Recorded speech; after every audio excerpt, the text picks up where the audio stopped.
Cha-ching. Cha-ching. Hello, everyone. And welcome back to another episode of Controllers and Couches. I am FullMetalChicken. And I'm Stephfafahh. Hi, everyone. How And are you all? This is the Christmas special.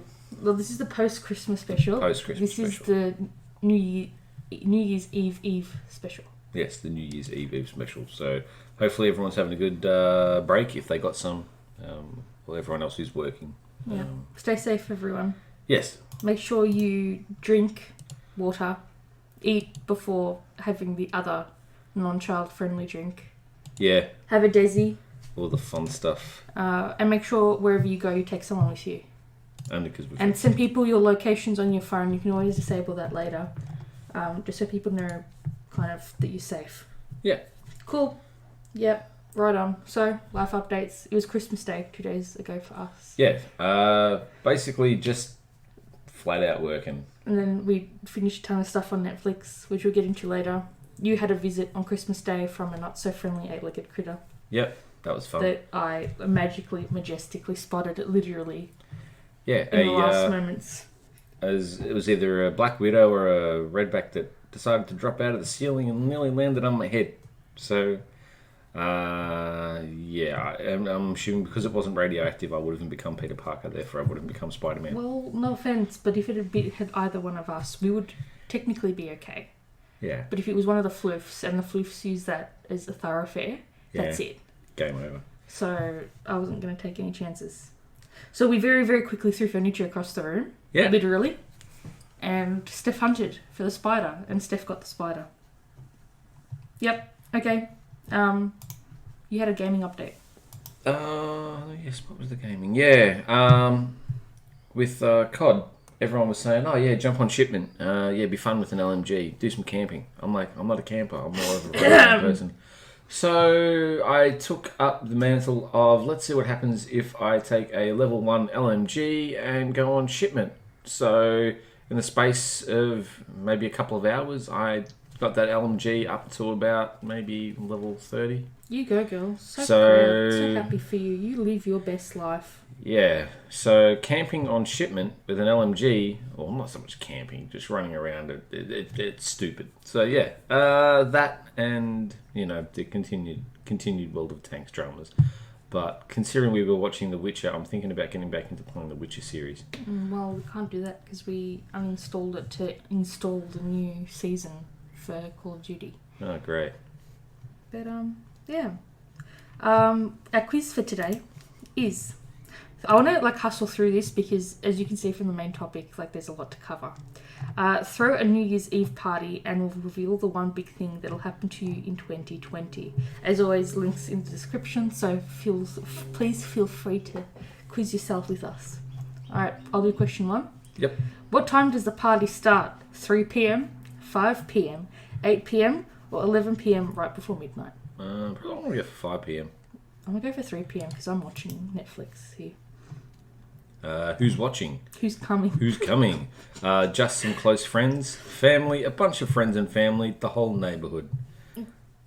I'm just going to say just some close friends. But your close friends could be family. You could see your close friends as family. Yeah. Yeah, okay, fine. Family for me. Family. Choose some decor. There's some flaggy garland. Assorted colour pennants is what the image is called. Balloons or selective focus photography of assorted colour balloons. Lights, turned on string light, or confetti, also known as ribbons and confetti on floor. I'm going to go for lights. Yeah, I think I'm going to go... I like the garlands. The garland. The garlands. Alright, now to the more important questions. Okay. Choose a snack to serve. Also, sorry if you hear sound outside. We're recording 12 hours earlier than the normal time that we record. So, yeah. So choose a snack to serve. You've got a bowl of chips. You've got some Le Pretzels. You have fruits and olives topped on a cake. And you've got El Poppers corns. So, yeah, I'm going poppity corns. So am I. Then... What about drinks? So, soda or soft drink, beer, the wine or cocktails? I will go for soda. Yep, me too. Choose something else to serve. You get a pizza. You've got savoury chicken on a plate, which look very close to, chicken wings. You've got white ceramic platter, which looks like a pasta bake, macaroni or something. And then you've got sushi. So I'm going pizza. Same. Choose a dessert. You've got... It looks like a pavlova, but cherry topped. Some kind of caramel cake thing. Donuts. Then you've got sprinkled cookies in a bowl. And then you've got sprinkled cupcakes. I'm going to go for donuts. Yeah, I'm win for a donut. Choose an activity. Baking, board games, beer pong, karaoke. Board games for the win. Let's see. I'm going to adopt a new pet. So am I. Woo! And there's a picture of Jennifer Aniston, the dude who plays... Oh, Chandler, that's right. And a puppy. Sweet. Joy. So, but I thought we actually answered some questions differently this time. Fair enough. Alright, movie reviews. We actually saw Rise of Skywalker before we filmed the last episode, but because it was going up earlier, we decided not to talk about it. We're going to talk about it today, but it's going to be non-spoilery. Yep. Basically, if you have the ability to switch your brain off for approximately 2 hours and 20 minutes, it's okay. Yeah, if you're not familiar with the extended Star Wars universe, or as I put it, if you're not a die-hard OG Gold Era fan... Yeah, you'll enjoy it. You'll probably give it 8 out of 10. For me, I wasn't happy. There was a lot of thinking, I found it was disjointed for me. I've had other people who've given it a 10 out of 10. So, and they're massive Star Wars fans too. So for me, I didn't enjoy it.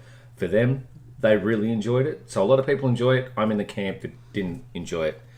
I think I was bitter and just sitting there calling things out. Well, not really calling things, but things we discussed, watching them all happen. Do you know what I think they did? I literally think that they went through all the Reddits and the YouTube video posts of people having theories about where the saga was going to go, and then they picked the most popular ones for fan service. Potentially. No one liked Rose because Rose was too, woman in charge, and the mean fans decided, no, we don't like her, so they gave her minimal screen time.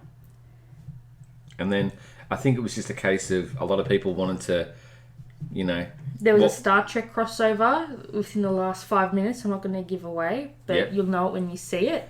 And then it's like, oh, Star Wars did it first. No. Star Trek did it first.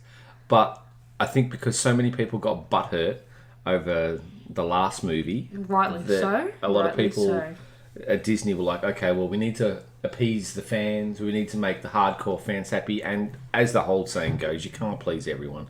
So I think they've tried to do something with it, but... Look, I'm not a hardcore fan as you and your brother are. I am a fan.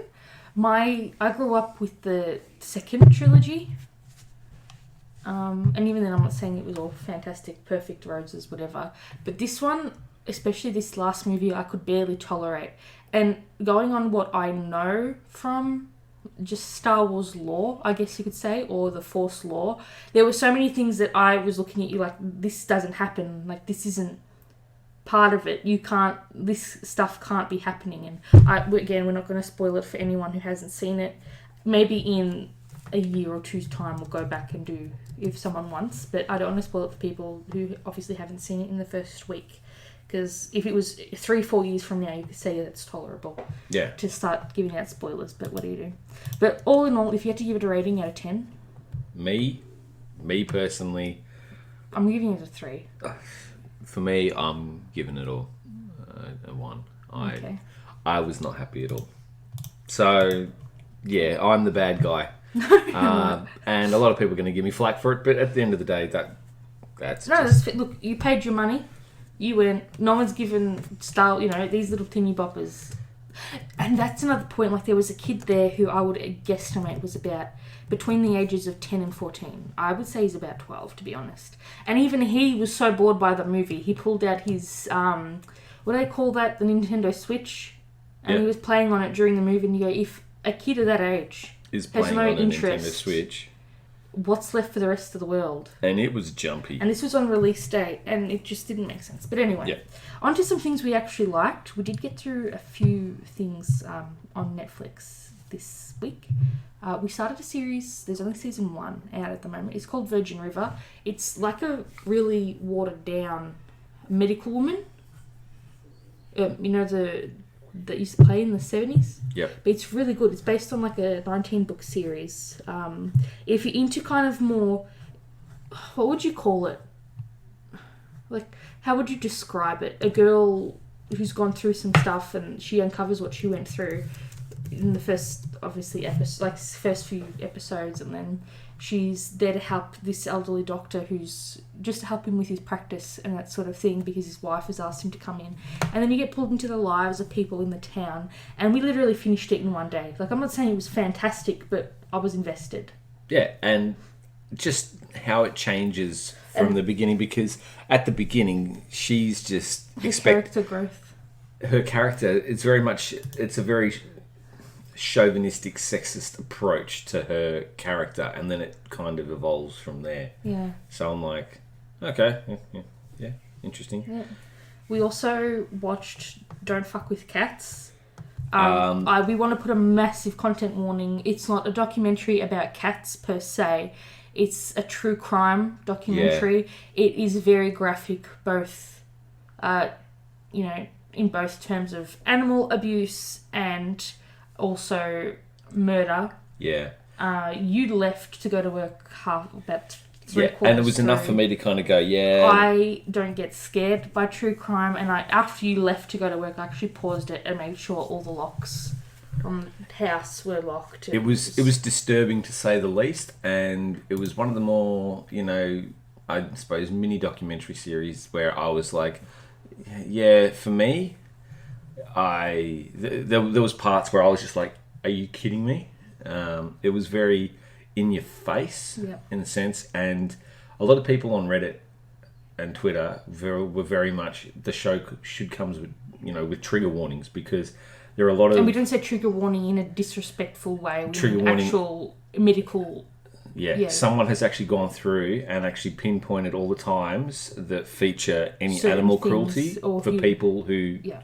So you can skip those parts because it is very much in your face. And then the bit that got me was when the homicide detective had to stop. And the way they described the crime scene, it was just afterwards was terrible. And I sort of, just going on what I saw, I looked at it in the value of, it's a game now. There are people out there, don't compare me with this particular set of serial killers, and don't compare me to that. I want to be better. I want to be better. So this person did this set of events and just became more and more disturbing. So now they're known, which is just...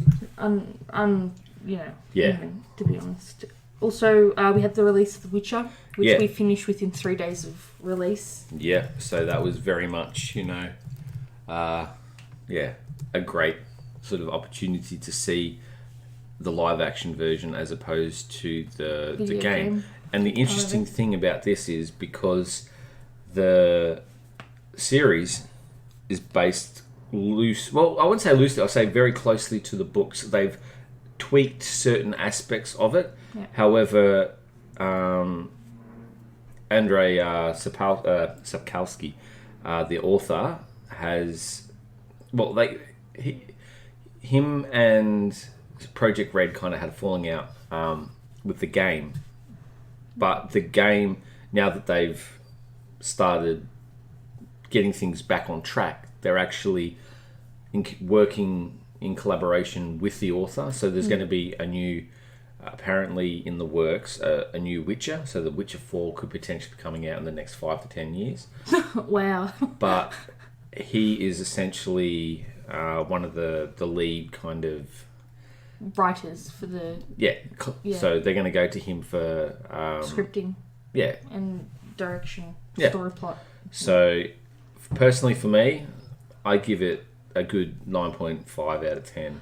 I give it a 7 out of 10 because there were parts to me where yes, your first season is going to be quite slow, but it seems slightly disjointed, and I know at the end, like, as you get the jump and forth, back and forth, you understand where the story is going and what it all means. But it would have been nice to just have like a timestamp of where you were, because if you zoned out for literally 5 minutes, like 10 minutes, not even 10 minutes, like a minute, you were like, wait, is this past? Is this present? Where are we? And the reason why they did that, apparently, was because in the book, it's told from different perspectives of different characters. And for me, personally, hearing from some people who couldn't follow it, when you actually apparently read the books, a lot of the books have short stories in them. So what they did was they took that upon the key sort of elements in each episode, and they took the short stories out of the actual novels and then link them. So it's gonna have a lot. There's a lot going on in the next few series, and they've already greenlit season 3. Yeah. So season 2 hopefully soon, then season 3. But Henry Cavill is... There are a lot of fangirls about Henry Cavill and Henry Cavill's butt. Yeah. Well, not me per se. Moving on, something we're a lot less impressed with was the fact that there were only 5 episodes of Rick and Morty season 5. Why did they split it? They could have just put all 10 at once. I don't know. I wasn't a fan of this season. Oh, it's season 4, not season 5. Sorry. Rick and Morty season 4. I didn't gel with some of these episodes like I did previous ones. You know what I mean? No. Maybe that was me just being butthurt about the fact that there were only 5 of them and I expected more from them. But the snake episode, that was funny. Yeah. That was hilarious. Good old time travel. Yeah. It's like Terminator meets Alright, don't spoil it. It's not a spoiler. It's a great episode. So now we're going to start You Season 2, which came out last night. I find it ironic that it's come out just after Christmas, because then they could have put that intro and says, all I want for Christmas is you. Oh, they did. Oh, God. The Netflix promotional not Facebook, what do they call it? Instagram. Because they're meme kings over at Netflix. And they did all that, so... That's hilarious. You're a little late to the party there. All right, well. I only have one story that I want to talk about in our weekly news wrap-up. And that's about the Whittlesea Fire Brigade. So apparently, either on the 19th, the evening of the 19th, or early morning on the 20th of December, thieves smashed their way into the fire station and they took their Field Command Vehicle, or FCV, and apparently it was a brand new four-wheel drive Land Cruiser, which obviously was completely built for them. So it was fitted with radios and all the communication things that they needed, because it was a coordination vehicle. So the idea is it jumps ahead of the fire and it tells the fireys which portions or where to go to treat the fire. And so pretty much this vehicle, so it's not brand new, my error, this vehicle was really important in getting fire, the Black Saturday that we had, that vehicle actually went out, got fireys and brought them to safety so they wouldn't die too. Which is just ridiculous. So basically, obviously they were smart and they had a tracking system, but they disabled that as soon as they got to West Meadows. So because they had purchased it through brigade funds, which came through donations from organisations, businesses and people that just live within the Whittlesea Township. And that's what they bought it with, so it wasn't government, because, in Victoria we only give money to the Melbourne Fire Brigade, because that's where the majority of our people live, Yeah. Especially because we're going to have a very difficult fire season, and that's quite evident. What they did was they did have a GoFundMe that they put up, because insurance will cover the vehicle, but it won't give them the money for essentially all the equipment, and that's what makes the vehicle. Yeah. So if you're driving around, it's a massive red Toyota. Its number plate is, they might have taken the plates off, but it's RCM636. If you see the vehicle, please call, what did they? Crime Stoppers on 1-800-333-000. Or you can also contact admin at whittleseacfa.com. They did run a GoFundMe, and I was going to plug the link. However, from what I can tell, they've disabled the donations at the moment, and they didn't specify why. So it was up for about 24 or so hours. Actually, maybe a bit more than that. But they had a GoFundMe link, and at the time they had managed to raise $2,995 out of their $100,000 that they needed. So I don't know. Our plan was to, next time we're up there, go to the actual station, call ahead, and pretty much make a donation there. Because I was going to say, if anyone, not that you have to, but if anyone was kind of interested, we would have plugged the link, but I'm sorry.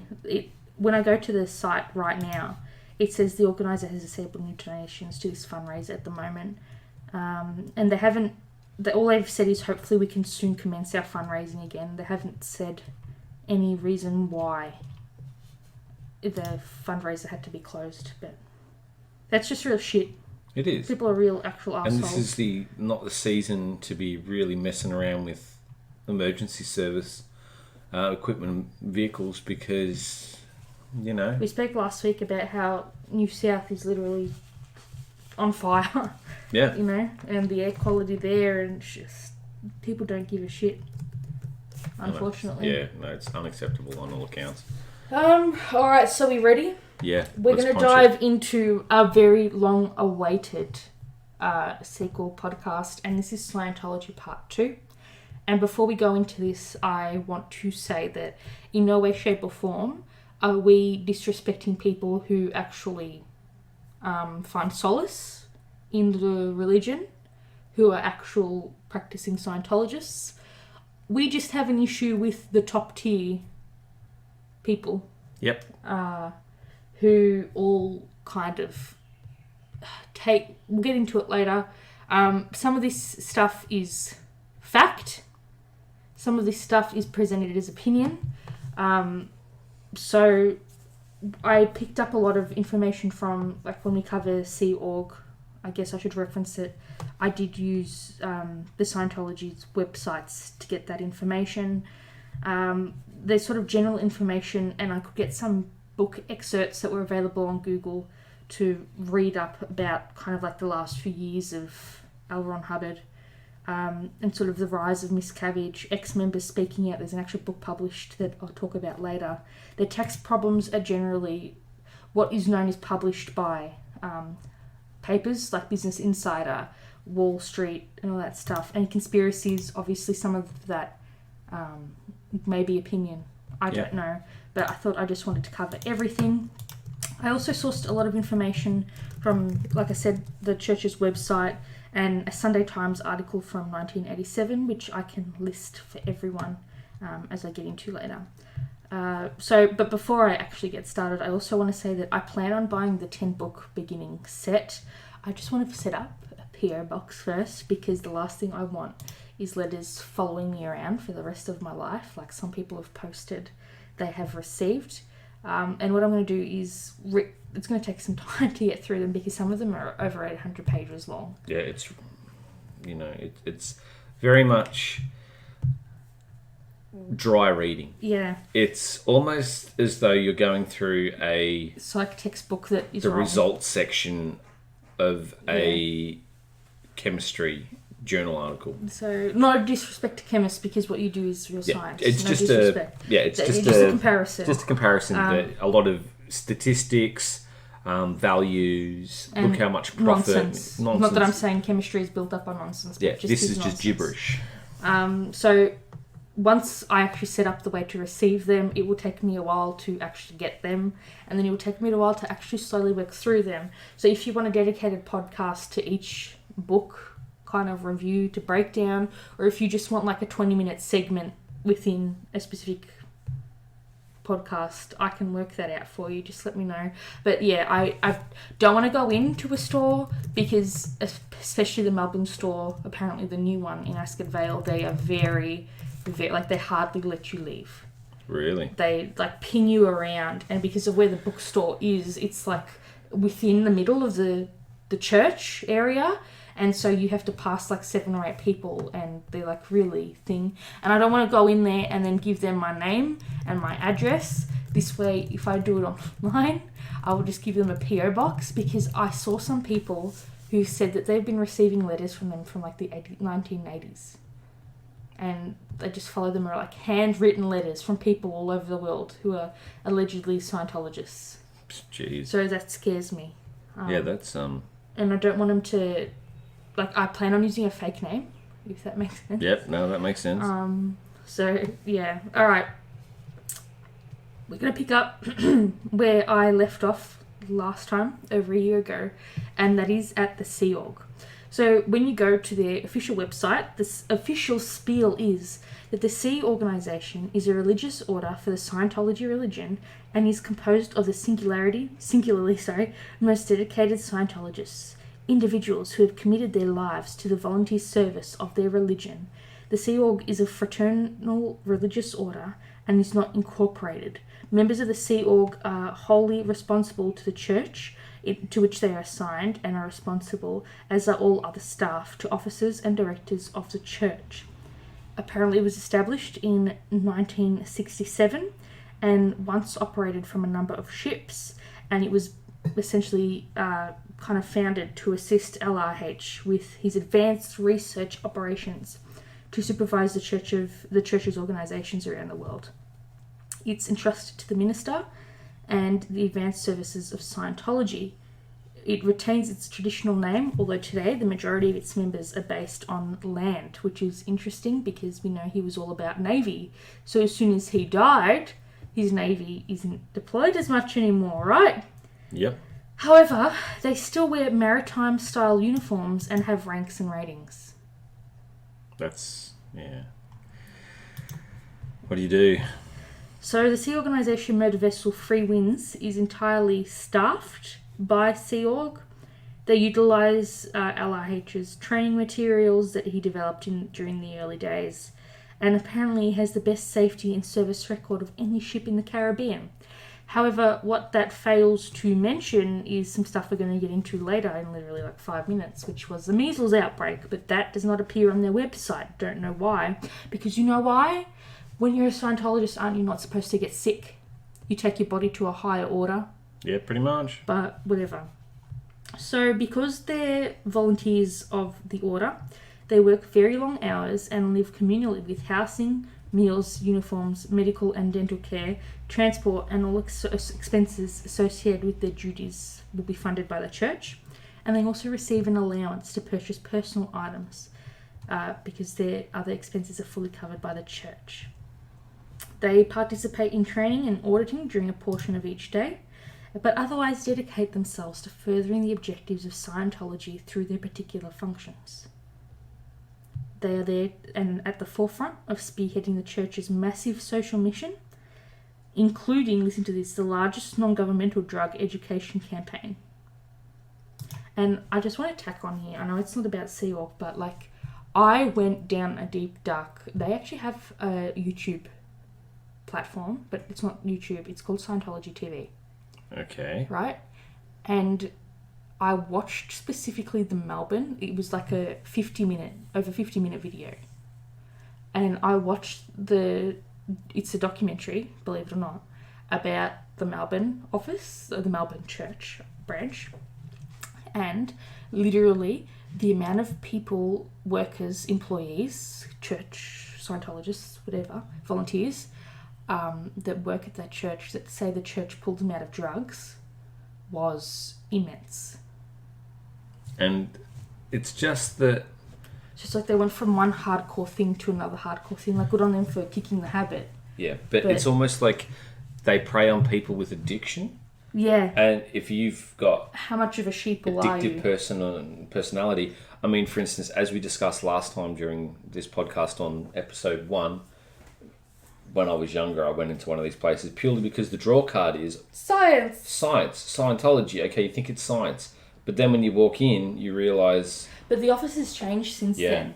It's now in this massive homestead in Ascot Vale. So, yeah. Yeah. So, earlier this year, the Sea Org was quarantined for a measles outbreak. And this is coming from an article I found on news.com. Authorities on the Dutch Caribbean island of Curaçao have declared 290 crew and passengers on board the Free Winds measles free, but warn a question mark over 28 others. So Chief Epidemiologist Dr. Izzy Gerstenbluth said that 17 crew members and 11 passengers had to stay in isolation until a certain time when the 12 incubation days of the disease were over. Apparently, they published more information about the Free Winds than Scientologists did. And so apparently the Free Winds is a 134-metre, 9-deck boat. It's the last surviving vessel from their original flotilla of religious retreats. And they published that the retreats are run by the church's most mysterious and dedicated branch, aka the Sea Org, and that members have to sign a billion-year contract and work 365 days a year for little or no wages. But they told us, all our other expenses are covered and we give you an allowance. But they didn't specify what that allowance was, and other people who are ex-members have spoken out about how bullshit that was. Yeah. But I'm just telling you the two juxtapositioning of the facts that I was able to find. So basically, they acknowledged the Free Winds for its strict isolation protocol, which contained the illness to a single case and prevented it from spreading to others. And so I just went into this deep dive about a fear surrounding the Sea Org, and I came across this paper from the Sunday Times that was published on the 15th of November 1987, like I said earlier, and like the main kind of title head here is Farce and Fear in Scientology's Private Navy.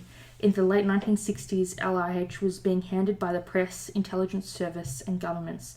To protect himself, he and his Church of Scientology left Britain to run the organisation from the freedom of the high seas, aka international waters. Yeah. His ships roam... That was me adding that in. His ships roam the Mediterranean in a bizarre search for buried treasure. On board, discipline was ruthless. In this final extract from the book Scientologists have tried to ban, Russell Miller trails Commodore Hubbard on his fantastic voyage. So, it kind of goes through history of this news article and kind of all that stuff.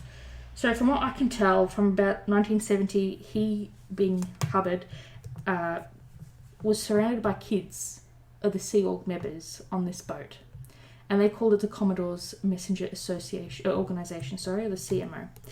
Listen to this. There were mainly young girls dressed in hot pants and halter tops. And they were responsible for running errands for him, such as lighting his cigarettes, dressing him, and relaying members to and commands to other members of the crew. His wife, Mary Sue, so I think his second wife, or was that Mary Sue's third wife? Second wife? I can't remember. Was accompanied by all four of their children, but not Nibs, who had at that point defected Scientology in 1959. So all the younger Hubbard's kids were all in Sea Org. Jeez. And then I did some more digging, and it was like a broken link, but when you find it from another web page, you can click it and access it, if that makes sense. So there was a Scientology org/FAQ, is it true bullshit? And it was, is it true that people in the Sea Org sign a billion-year contract? And then they don't answer it straight away, but they're like, the first Sea Organisation members formulated a 1 billion year pledge to symbolise their eternal commitment to the religion, and it is still signed by all members today. It's a symbolic document, so aka does that mean it's not legally binding, which is similar to vows of dedication in all other faiths and orders. But when I was christened, they didn't make my parents sign a 1 billion year contract for me, but whatever. So it's to signify an individual's eternal commitment to the goals, purposes, and principles of the Scientology religion. But I thought it was about bettering them as people, and it was making people achieve the best version of themselves. But that's a different story. What's your take on that? A 1 billion year contract? Like, you can't even fathom 1 billion years. No, essentially what that's putting in place is a contract for which you will never get out of. That's interred servitude. That's essentially 1 billion a billion-year contract, you are literally signing up for intern servitude. That is, in all sense of the word, bullshit. Like, maybe they are onto something. I don't know. But here's the thing that's really upsetting and really disturbing is I sort of look at it and go, if you read a contract like that, alarm bells should be ringing. But that's the thing, they get them while they're kids. And the problem they don't know any better. They don't treat the kids any differently to... No, we're going to get into that eventually. But kids don't have that kind of understanding. Well, they split the kids from their parents, right? So they're vulnerable. And we'll discuss that when I get into... I'll cover it now, quickly, alright? So, no, we can wait. We'll get the thing. So they split the kids from their parents, and if they're relatives of the high people, right, they put them into the high-profile jobs. And they put their kids at what they called the ranch, and they would make them do back-breaking labour. And the kids were like, are they doing it because they know they're going to get free labour out of us? Are they doing it because they want to make us tired and then we don't have to cause as much issue? Or are they doing it because they want us to be trained to be military personnel? Or are they doing it for all three of those things? Yeah.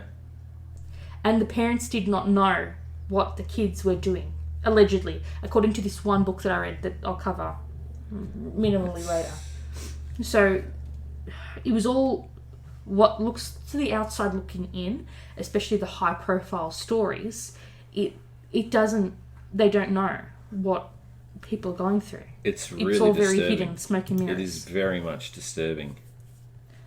So after the Sea Org was founded, during the 1970s, LRH faced an increased number of legal threats. So the French had charged him and the French church and branches for customs and fraud violations in 1972.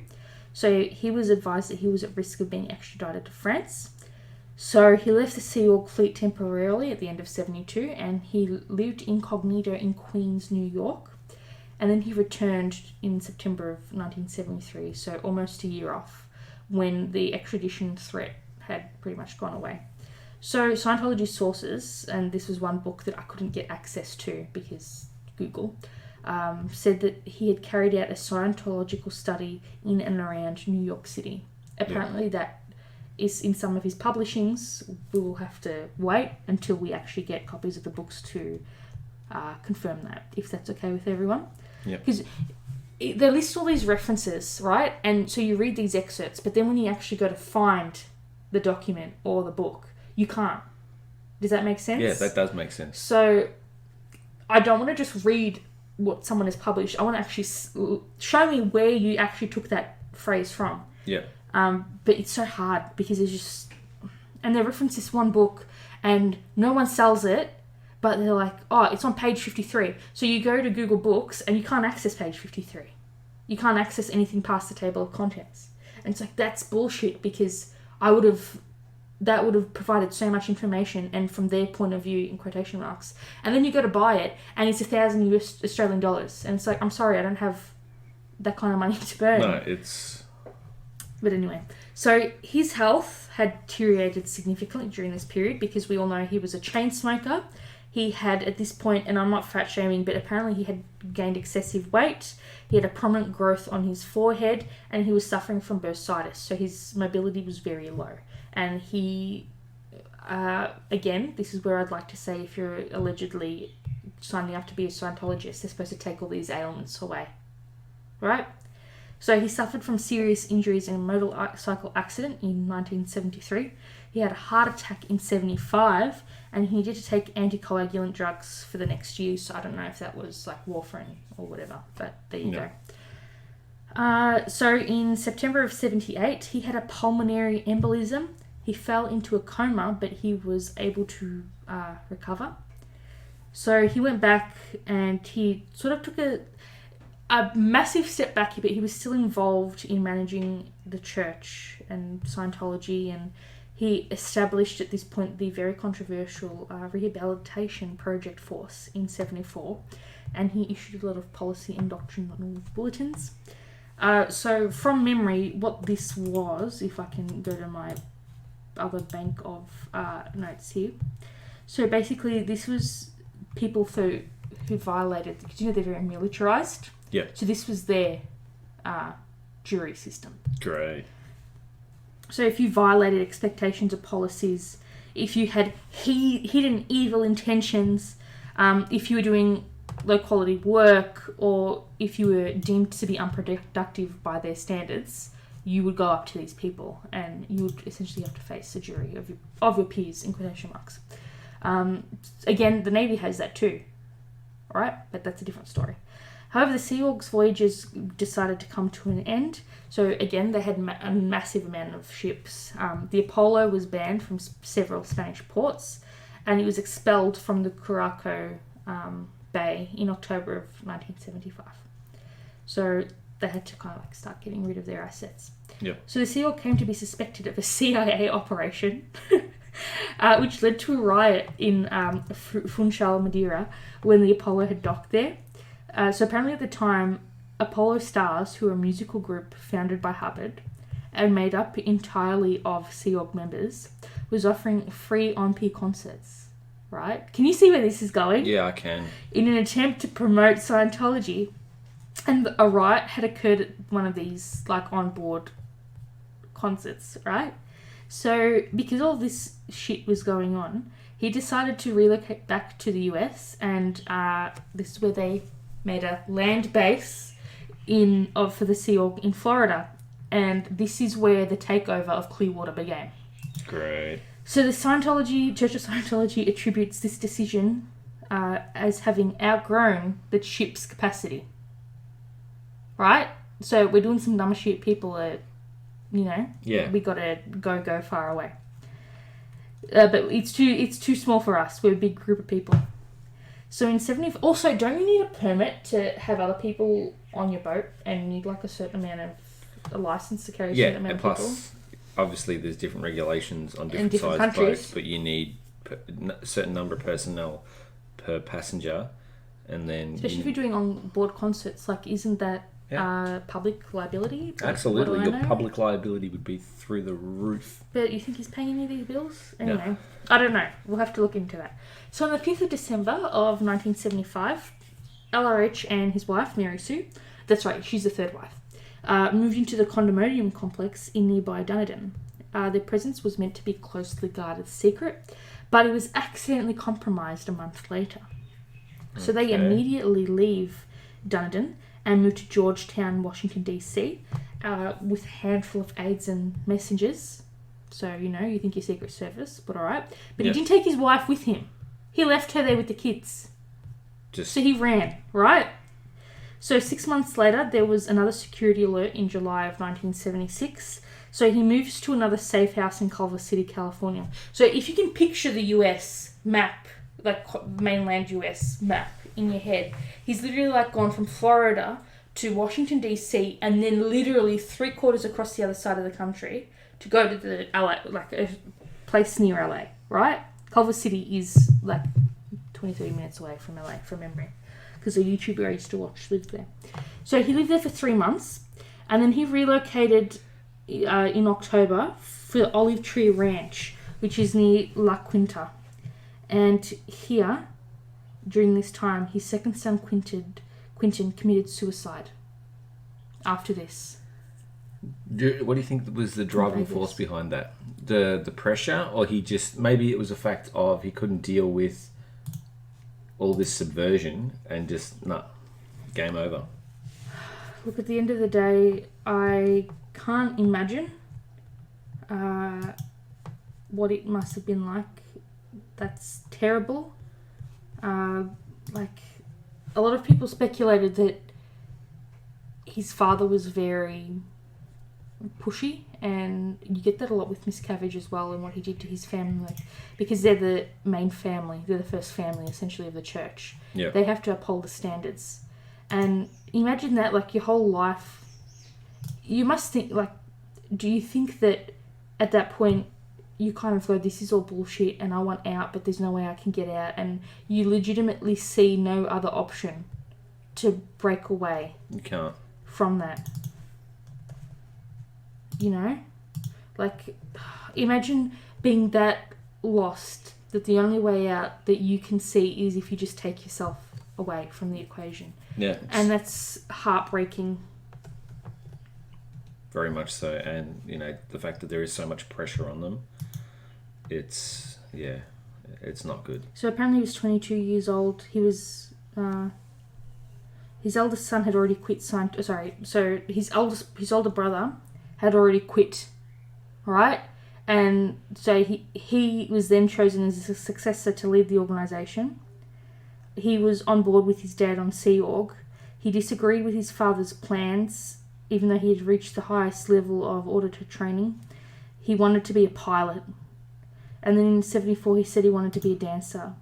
And then soon after this, a friend found him in the midst of a suicide attempt. He survived, but then they shoved him in the rehabilitation project force, which is where they, judge, jury. An executioner. Their things. Former Scientologists had said that he became a homosexual. And that caused... How did he just become? But whatever, right? And this clearly caused him a great deal of personal torment, because Scientology had classified them as sexual perverts. And that's not me saying that. That's absolutely disgusting and disrespectful. And how fucking dare he, right? And that he was quite ill physically. Your dad's walking around with a horn on his fucking head. You know what I mean? Yeah. He's a fucking chain smoker. But you're the how dare they? So apparently it was because he wanted to discourage women who were interested in his father and in the Hubbards in general, and protect them from the consequences of his father. He had a gentle demeanour and was nothing like his father. And police discovered him unconscious in his car on the 28th of October 1976 in Vegas without any identifying documents. His dad was furious at the news, and he shouted, "That stupid fucking kid, look what he's done to me." So here's a question though. What if it was made to look as a suicide? What if other Sea Org members got rid of him? Would that be a conspiracy there? Yeah. Well, his dad was said to have gone downhill after the loss of... But what I wouldn't get is, if he's your successor, you know what I mean? I guess you could argue that... And again, this is opinion, not fact. And I hate saying that about the loss of someone's life, right? What if at that point he had Miscavage and he was like, okay, my kids aren't going to do it. Here's someone who actually is, in quotation marks, dedicated. Yep. And let's promote them up the line. Because apparently from this point, he became increasingly paranoid, and this is like really where he took a turn for the worse, being LRH. But at the end of the day, your kid has passed away. Show a little bit of mourning. Yeah, it's ridiculous. I don't know. So he becomes heavily involved in directing the Guardian's Office, which was a legal bureau and intelligence agency within the church, right? They had their own little FBI happening. And he believed that Scientology was being attacked by an international Nazi conspiracy, which he termed the Tenyaka Memorial. And he, through a network of drug companies, banks, and psychiatrists, he was saying that these group of people were trying to take over the world. And so then he started the Snow White program, and he directed the Guardian's Office to remove negative reports about Scientology from government files and to track down their sources. So that's what they do to this day. So if you publish something that is deemed negatively portraying Scientology, they allegedly contact you. If you live in the US, they hunt you down. Jeez. And they film you. Yeah, and they chase you around. And they, put all this slander out and defamatory documentation, posters, YouTube, and these people who come out and get in your face, they have those camcorders and they will just go you, and then they use that stuff for their own propaganda. Yeah. So these people that he had made his own little FBI, they infiltrated, so they took positions at government organisations such as the US Department of Justice and the IRS, right? And they also burglarized some of these departments too. It's a joke. 2 of them are caught in the DC quarters of the IRS, where the FBI carried out simultaneous raids on the GEO office in LA and Washington on the 7th of July, 1977. They retrieved wiretap equipment, burglary tools, and 90,000 pages of incriminating documents. He was not, being Hubbard was not prosecuted himself, but he was labelled an unindicted co-conspirator. His wife Mary Sue was indicted and subsequently convicted of conspiracy, where she was sent to federal prison along with 10 other Scientologists. Jeez. So yeah, and then it just continues to go, and the steam train starts to really, really roll. So in February of 1978, we know that the French court were looking to charge him, but then they convicted him in substantia for obtaining money under false pretenses. So he was sentenced to 4 years in prison, which is, then it was like, I think it's like 35, it's francs, right? Yep. 35,000 francs, which was 7,000 US at the time, fine. But in today's money, that's 26,889 bucks. So I don't know about you, but I don't have access to that kind of money. There's a car. Yeah. So he went into hiding in April of 1979. And he moved to an apartment in Hamlet, California, where his only contact with the outside world was 10 trusted messengers. And can we talk about how terrorists do that? Yeah, they do. He cut contact with everyone else, even his wife, and he saw her for the last time in August of 1979. So his wife has literally gone to prison for him, right? She's committed a federal offence, treason to the American government. Yeah. Right, for him. And he doesn't even have the gall to go visit her. So he also was about to be indicted for his role in Operation Freakout, which was the Guardian officer's campaign against New York journalist Paulette Cooper, because she was publishing some, the guts, essentially, the gutty bits of what Scientology was doing and what was happening. Yeah. And so they tried to smear her. And then in February of 1980, he disappeared into deep cover in the company of 2 trusted messengers, Pat and Ann Broker. So then, for the first few years of the 80s, he and the brokers were constantly moving. So they toured the Pacific Northwest in an RV. They lived for some apartments in Newport Beach in LA. He used this time to write his new science fiction works. Right? So not Scientology anymore, Scientology books. Yeah. He's putting out some sci-fi shit. And this is Battlefield Earth and Mission Earth, which was a 10-volume series published between 85 and 87. They received mixed responses. They were treated derisively by most critics, but greatly admired by others. I wonder who the others were, but that's a different story. He apparently wrote and composed music for 3 albums, which are still produced to this day by the church. The book soundtrack of Space Jazz was released in 1982, and Mission Earth and The Road to Freedom were published posthumously in 86. And also, too, can I just say, of back course, onto Battlefield Earth, it's probably one of the worst movies. So that's based on his work? Yes, Battlefield Earth is an adaptation of that book because, as we know, John Travolta is a Scientologist, and Are you joking? No, that's serious. Battlefield Earth came out in 2000. I did not know this. No, I think from memory it's got like a... Oh my god, they even produced it. Yeah. It's so bad. It is so bad, and it's essentially a treatise to what not to do in a movie. It is that bad. It is terrible. It's also got Forrest Whitaker in it. It's Kerr. It is just... Oh my god, even his wife. Yeah, it is that bad. No. Kelly Preston, whose wife is she? Isn't she, she Kevin Gage, and then John Travolta. Yeah, she's John Travolta's wife. You poor woman, like... Jesus Christ. Yeah, it's... The more you know. It's bad. It is so bad. Yeah, it's got 3% on Rotten Tomatoes. It Jeez. The rights were sold by the Church of Scientology's in-house literary agency, Author Services, to Salem Productions of LA. They wanted to make 2 films, $15 million each. So basically, he got Scientologists, he got film producers and shit into Scientology, and then tried to get them to make a movie about Scientology. Except his works, which were allegedly sci-fi. It's just... Wow.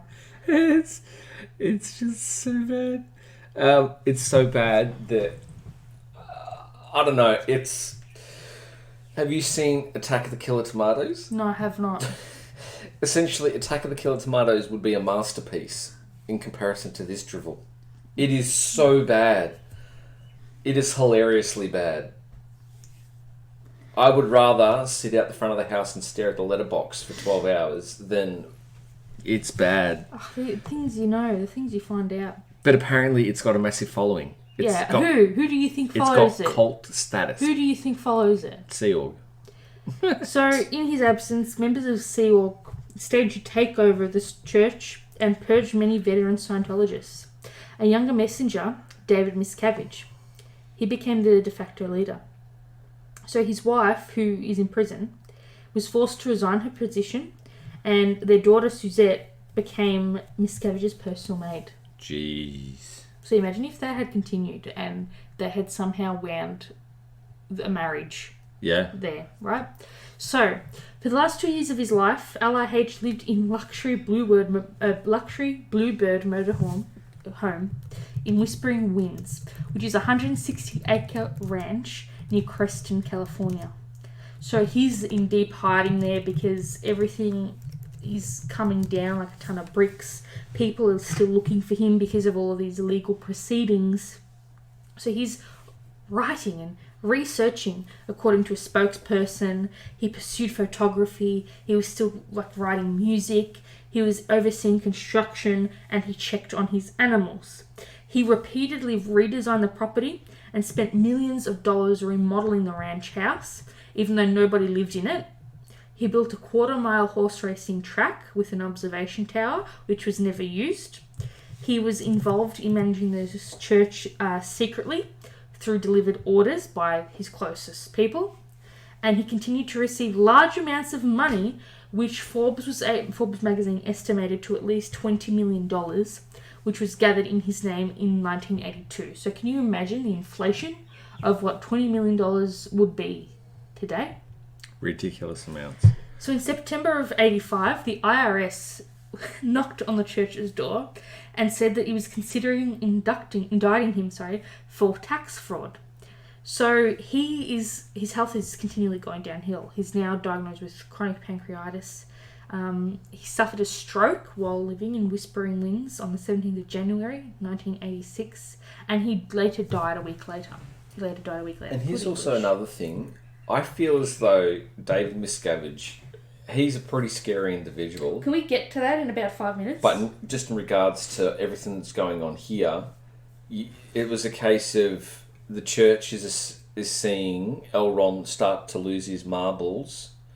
So essentially, no, we can't be having that. No, but they listened to what he said till the day he died. Yeah, but I reckon the strings being pulled. Oh, of course, but you have to think about it. If your own family is killing themselves to get out of your bullshit, what's left for the rest of your followers? And you can tell that the senior members they kicked out of Scientology were people who are coming to terms with the fact that this is all a sham. This is all a lie. Yeah. And it was only going to get worse from here. So he had his body cremated and his ashes scattered at sea. Why didn't they throw him in a volcano if he loves volcanoes so much? But that was a different story. So Scientology leaders announced that his body had become an impediment to his work, and they started to tell the children at the ranch that he dropped his body. Oh. Right? And he had to continue his research on another planet. He learned how to do it without a body. Right. So his body dropped, right? So his wife's still around, all of his children except for Quinton. He had a trust fund that he had set aside for Mary Sue and their remaining children, as well as the daughter he had with his first wife, Polly. He had disinherited all other children. Nibs, he had become estranged, and he changed his name to Ronald DeWolf. And in 1982, he sued unsuccessfully for control of his father's estate. Alexis Valerie, who was Hubbard's daughter by his second wife, she'd attempted to contact her father sometime during 1971, but she was rebuffed by the claim that her father was Jack Parsons rather than Hubbard, so he lied to her, and he still continued talking shit, saying that her mother was involved in the Nazis during the war. However, both kids settled out of court later on. In 2001, Diana and Suzette were reported to still be church members. Arthur had left to become an artist, and his great-grandson to Nibs, Jamie DeWolf, is a slam poet, and apparently he's really, really popular. So good on him. Yeah. So copyright of his works and his estate holdings and wealth were willed to the church itself. In a bulletin dated the 5th of May 1980, he told his followers to preserve his teachings until an eventual, please tell me you're buckled in, until an eventual reincarnation when he would return not as a religious leader, but as a political one. Okay, then. So again, religion doesn't have much power. Let's go for office. Yeah. Yeah, because could you imagine what would happen if, they voted him in? Yeah. Could you imagine that? Imagine Dave Miscavage as a senator, as a US senator. No, why be senator when you can be president, mate? But could you imagine? But everyone would, all the Scientologists would move to Florida. Yeah. And he'd be a senator for Florida. Yeah. And they would literally freak all of Florida out. Obviously, Florida's a redneck state, so they can sense some bullshit when they see it. Yeah. But you'd hope that... But what do you do? That's just what alarmed me, right? So you can tell all the time it was about more and more power. So then pretty much they start printing all of his books on steel tablets, which they stored in titanium containers, and they buried them in the Tremina base, which is a vault under a mountain near Tremina, New Mexico, on top of which they put the Church of Spiritual Technology, which is a sister organisation of the church. And they put that logo on there, but it has since been bulldozed. They bulldozed it in such a way that it's visible from space, allegedly. Apparently, Hubbard, and he was awarded posthumously, holds Guinness World Record for most published author with 1,084 works, and most translated book, which was The Way to Happiness, and it's in 70 languages. He holds the record for most audiobooks, and last publication, it was in April of 2009, where he had 185. According to Galaxy Press, Battlefield Earth sold over 6 million copies, and Mission Earth a further 7, with each of its 10 volumes becoming New York Times bestsellers on their release.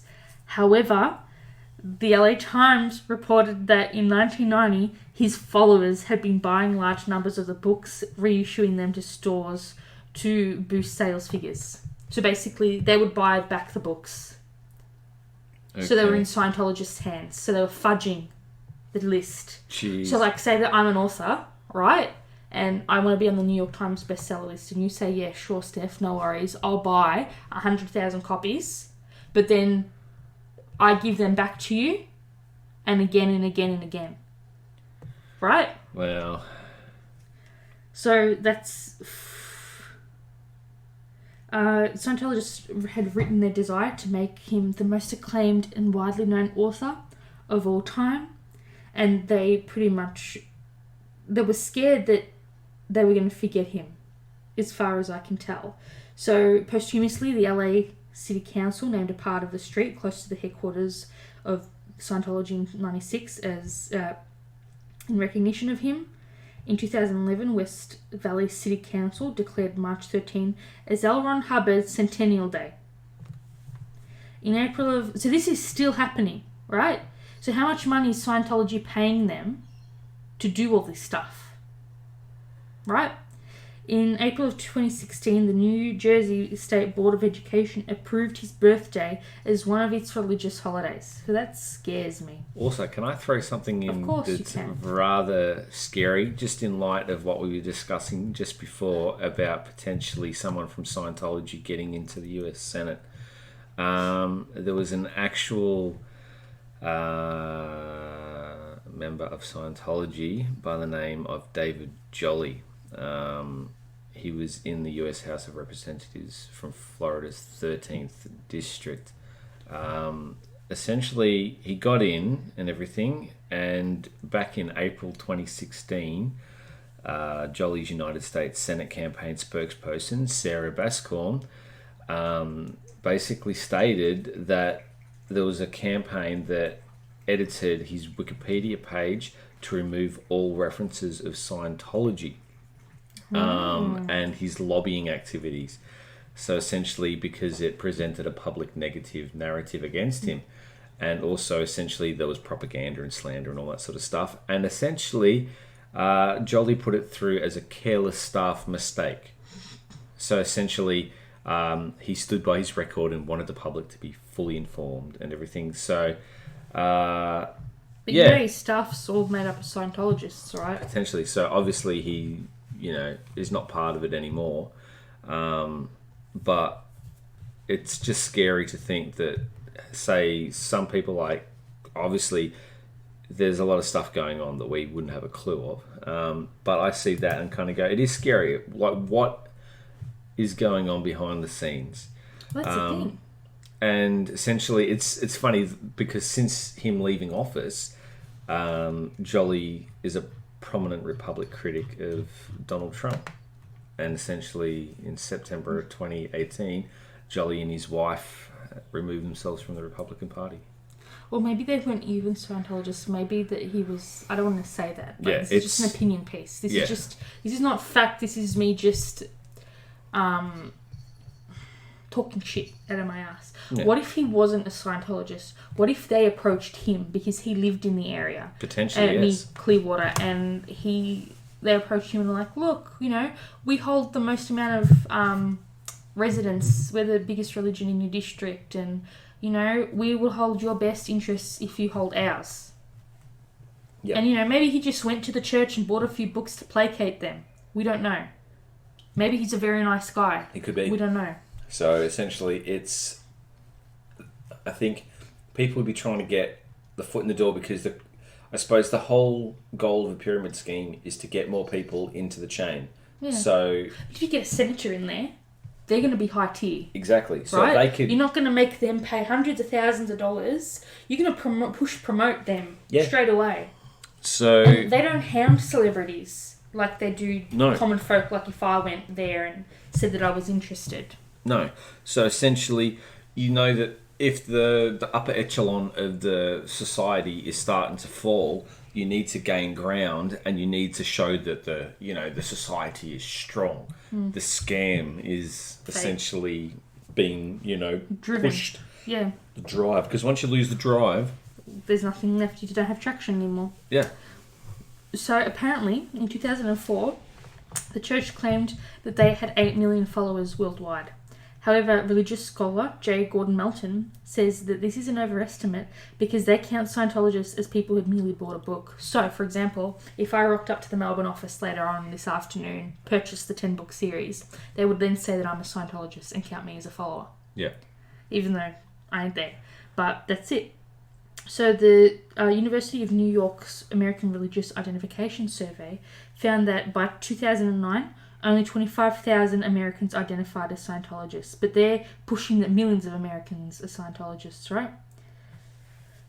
So to this day, he still maintains, he being Hubbard, his presence still pervades Scientology. They maintain an office reserved for him with a desk, chair, writing equipment ready to be used. He was the only source for the religion and he has no successor, is what Ronnie L. D. Cliver noted. And he's referred to simply as the source within Scientology and the theological acceptability of any Scientology-related activity and how close it is to his doctrines. So his name and signature are official trademarks of the Religious Technology Centre, and that was established in 82 to control and oversee the use of his works. And that actually does go on to extend deeper. For example, they made a very complex corporate hierarchy to make sure that his writings were being published in such a way. And you think I'm talking shit? Like, no.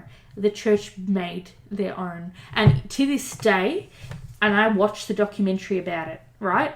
Literally another hour and a half of my time gone down. Anyway, they built the most state-of-the-art publication facility to this day. It's called Bridge Road Publications. I think it's a Bridge or Bridge Publications, something like that. Shit. I swear to you, I watched this movie. Scientology Publication House. Which you'd sort of think there's something that needs to be controlled to produce all the material, and there'd be people that are outside Bridge the community that would be, biased. You want bias? You don't want bias. Well, which is it? They print everything allegedly unadulterated, right? The way they print, the troubles, for example, they wanted to have this very high quality printer, black and white laser printer. But what they found was that it was dehydrating the paper, which was causing the paper to curl. So then they got Xeron to purpose build a humidifying chamber. Okay. Right? So even though the laser printer dehydrated, as soon as it came out, the paper was rehydrated, right? And then the colours that they have selected for the book covers and pictures, they are the only people, allegedly, I don't know how factual that is, but they are the only people that use that specific toning colour. Right? Yeah. So then they went to Canon and they said, Canon, we need this particular shade of, how you have your 3 primary colours to print? We need this particular shade of, to purposefully mix this colour for us, right? And then their distribution facility, so they print their books, they print their audiobooks and copy their audiobooks onto CDs. Yeah. And then say that I was part of a church or whatever, right? And I purpose-built. They have on hand 50,000 copies of every book, every audiobook, in any language at any given time, in storage, right? And the computer knows when that number has been cut down. So it would automatically send that to the print feed. If paper is low, and low to them is 2.5 million pages, the printer will order itself more paper. Jeez. When they have 10 bottles of ink left, the printer will order itself more ink. Yep. If only, cheeseburgers work like that. And you can't judge how accurate is them saying we're the only people that do it. But just watching the... Okay. All right. I'm not saying I'm a Scientologist. I'm just saying some stuff that I found out. So basically, that's pretty much LRH, right? So now we're going to dive into what I'm calling the rise of Miscavage. Yep. So after his body drops, the reins of Scientology were handed to this young guy called David Miscavige. And this dude was born on the 30th of April, 1960. And he's the current leader of the church.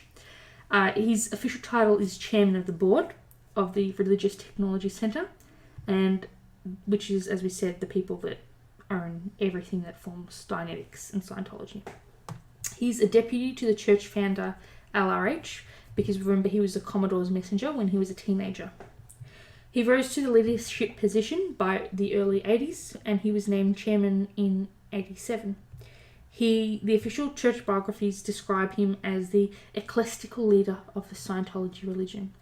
And since he assumed leadership, there have been a number of allegations made against him, such as forced separation of family members, coercive fundraising practices, harassment of journalists and church critics, humiliation of church staff members, and this includes physical assaults carried out by Miscavige himself. However, he and his spokespeople deny the majority of these claims, criticising the credibility of people who lodge the claims. He was born in Bristol Township of Bucks County, Pennsylvania, which is... he was born to a Roman Catholic Polish-Italian family. His father was also named Ron, and his mother was called Loretta. And he had a twin sister, Denise, and they were raised in Willingboro Township, New Jersey. As a kid, he liked baseball and football, and he suffered from asthma and allergies. This is where I made a joke saying, I wonder if Dianetics and Scientology cured him. Well, apparently, that's what he said later on in life, that Dianetics and Scientology cured his asthma and severe allergies. Right. So his father was quite interested in Scientology, so he sent his kid to see a Scientologist, and according to he and his dad, a 45-minute Dianetic session cured him of his ailments. Yeah. No. So they joined the church in 1971, and they moved to its headquarters in St. Hill Manor in England. Whoop whoop. By the age of 12, he was conducting auditing sessions. And keep in mind, if this was anyone who wasn't favoured by the current executive heads, right, you would have to take literal decades to be trained to be any one of those people, to be an auditor, right? But, we'll just fast pace the other people. So he's conducting auditing sessions. He had his own training to train auditors. He was remembered by they called him, a 12-year-old prodigy, and because he'd become the youngest professional Scientology auditor. He and his family returned to Philadelphia within a few years, and he attended high school at Marpen, Newtown. And on his 16th birthday in 1976, he left high school with his father's permission to move to Clearwater, Florida, where he enlisted himself in the Sea Org. And during this, his early jobs were delivering telexes. And what is a telex? I don't know. He did groundskeeping, food service, and took photos for brochures. He then joined the Commodore's Messenger organization, and where he ran his Hubbard's errands pretty much. But as they grew up, Hubbard was able to increase their influence because now they're grown men. So when Hubbard died, before he had died, I should say, he pretty much told everyone that he was going to take over. Well, Hubbard had told everyone that Miscavage was going to take over. So when he had eventually body dropped, Miscavage was a person who announced the death to Scientologists at the Hollywood Palladium. And this video is actually out. Like, you can watch this on YouTube. Wow. So this is when they had pretty much circulated the order from pretty much that they were promoting the people that helped him. So, the couple that ran around cross country with him to make sure he was okay, Pat and whatever the fuck her name was, Broker, they got promoted to the new rank of loyal officer, making them the highest ranking members. However, he did not like this, and he asserted that the order had been forged. Right? So after the death and all this shit was going on, he assumed position as the head of the Scientology organization. To this day, he holds the rank of captain, which is the highest ranking member of the Sea Org. So time goes on, and he's obviously the head. But in 1991, he and Marty Rathburn visit the IRS headquarters in Washington because they arranged a meeting with Commissioner Frederick T. Goldberg Jr. Because for 2 decades, the IRS had refused to recognize Scientology as a non-profit charitable organization, which is granted to established religious organizations, right? So they don't have to pay taxes. They're tax exempt. So before this meeting, Scientology had filed more than 50 lawsuits against the IRS, and according to the New York Times, Scientology's lawyers hired private investigators to dig into the private lives of the IRS officials who were writing these indictments and conducted surveillance operations to uncover potential vulnerabilities, and had broken in, and that's why they sent people in, because they wanted to take conference documents. And then they read them to the church officials and created phony news so that way they would pretty much silence the critics of the church. And the church had funded all of this bullshit, right? So after this meeting, Miscavage says, you know what? You exempt us and I'll stop Right, okay. the slander. Right? So, this led to a 2-year negotiating process where IRS tax analysts were ordered to ignore all these issues, which had been resolved prior to the review. And ultimately, they were granted recognition as a non-profit religious organisation or charitable organisation in the US alone, right? So they are then tax exempt. So I don't understand it. So then they made a real show of this, and they announced the settlement. He gathered 10,000 members of Scientology in the LA sports arena, and this is also on YouTube. And they went on, and he addressed them for 2.5 hours and said that the war was over. Okay. They clapped after his speech for 10 minutes. Which is kind of funny because... That's what Hubbard did. See, it makes me think, because would that also mean why Tom Cruise was in War of the Worlds? Well, they're at war. He and Thingy are best buds, Yeah. apparently. They actually had... they would hold beauty pageants to see who would be Tom Cruise's next girlfriend. Like, they had to go through the church because a divorce, again, after Nicole Kidman, would not look good on the church. So we'll get into that, but okay. So he works primarily from Gold Base, which is Scientology's most expensive base near Hamlet, California. They refer to him as chairman of the board, or COM. Apparently, his biography and speeches are second only to Hubbard in dominating the official Scientology website. He's acknowledged as the ultimate ecclesial authority regarding the standard and pure application of LRH's religious theories. He portrays himself as a servant of Hubbard's message, not an agent in his own right. His official website says that he's Hubbard's most trusted friend. That's why he got rid of the couple that were cross-country backpacking with him, right? Yep. He uses the church publications as well as professionally produced videos of gala events where he acts as the master of ceremonies to communicate with Scientologists around the world. His primary task is to preserve, maintain, and protect the Scientology religion. And so this is pretty much like it goes on, and he got his own family into the seat, like into the church, into high power positions. So he got his oldest brother, Ronald Miscavage Jr., to serve as an executive in the Sea Org for a while, but this guy ended up leaving the church in 2000. His twin sister Denise, and oh my god, she was hired by major Scientology donor Brian Zwan, who was the top executive for Clearwater, and she was then linked to an accounting scandal. But his eldest brother's daughter, and her name was Jenna Miscavige Hill, and she's obviously David's niece. She remained in Sea Org to 2005, and I read her book, let me tell you. And she's one of the most outspoken critics of Scientology, but for some reason less people talk about her than they do Leah Remini, because she's more high profile, I guess you could say. But she's published a book, and her book is called Beyond Belief, My Secret Life Inside Scientology and My Harrowing Escape.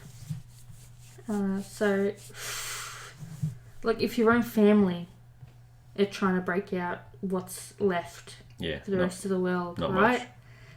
So, as I said, he's a best friend to Tom Cruise. He served as best man at his wedding to Katie Holmes. Okay. So, and also, he's a firearms enthusiast. Wow. An American who is in the firearms enthusiast. In Florida, right? But what are we going to do? So, this is where like, not only is he assaulting members, but there was also this thing, and Leah Remini was really pioneering in this, and this was the disappearance or the public hiding of his wife, Shelley. Right? So, at some time, I don't think anyone really knows the time, but he married fellow Sea Org member Michelle Diane, or Shelley Miscavige. and she has not been seen in public since 2007. Just vanished completely. She allegedly disappeared from Gold Base shortly after she filled several job vacancies without her husband's permission. So in July of 2012, people went to the press speculating on her whereabouts. Lawyers who said they represented Shelley informed 2 UK newspapers that she is not missing and she devotes her time to the work of Scientology. In 2013, the LA Times reported that, based on anonymous sources from the LAPD, that they had closed their investigation because Leah Remini had actually filed a missing persons report. Okay, so... Because no one had been able to locate and speak to her. However, when they were contacted, the LAPD declined to answer any questions about the details of the report. However, it's former Sea Org members, so people that have been brutally assaulted and then left the church, have said that she's being guarded at a church facility on Gilman Springs Road in San Jacinto, California. Jeez. So I found this article, and it's published by the Daily Mail, so I don't know how reputable this paper is. Probably not very. But it's called Shelley Miscavage Dragged Men. Sorry, what the fuck? I can't even remember. Let me just follow the link. Lucky I linked it for myself. Distraught Sally Miscavige was dragged off by unidentified men after her abusive husband removed her from his office, claims her assistant, as she sues the Church of Scientology for kidnapping. Alright? So this woman, she was formerly employed as an assistant to the Miscavages, so both David and his wife Shelley. She's suing the church for damages, but she's been identified as Jane Doe because she doesn't want to come forward because obviously they'll attack her. But I bet you everyone in the church knows who she is anyway. Right?